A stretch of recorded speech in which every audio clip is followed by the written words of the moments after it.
কেন রাধারানী চিরযৌবনা?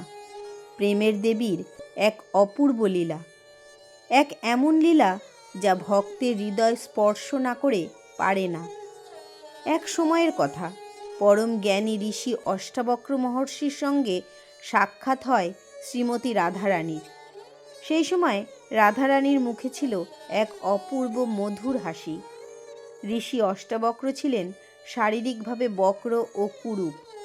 রাধারানীর সেই হাসি দেখে তার মনে হলো, আমার কুরূপ দেহ দেখেই কি তিনি হাসছেন? আমার রূপ নিয়ে কি উপহাস করছেন?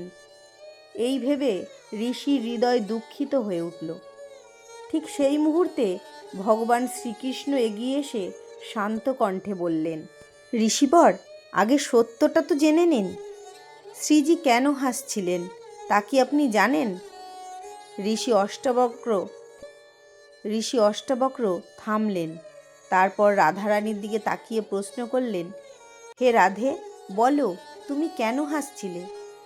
রাধারানী তখন অত্যন্ত মধুর কণ্ঠে বললেন, হে ঋষিবর, আমি আপনার দেহ দেখে হাসিনি, আমি হাসছিলাম আপনার অন্তরাত্মা দেখে, আপনার ভেতরে লুকিয়ে থাকা পরম জ্ঞান দেখে।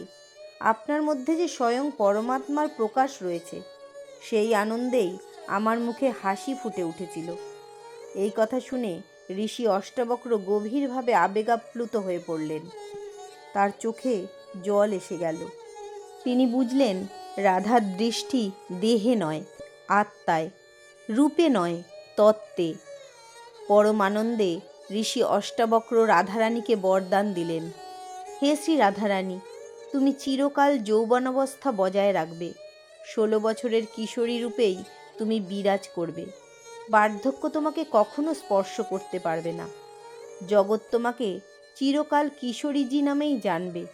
তুমি সর্বদা কৃষ্ণবল্লভা হিসাবেই পূজিতা হবে। সমগ্র ব্রহ্মাণ্ড তোমাকে চিনবে প্রেমের দেবী হিসেবে।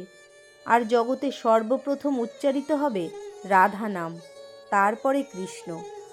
এই লীলা থেকে আমরা শিক্ষা পাই, সত্যিকারের প্রেম কখনো বাহ্য রূপ দেখে না, ভক্তির চোখ আত্মাকে দেখে।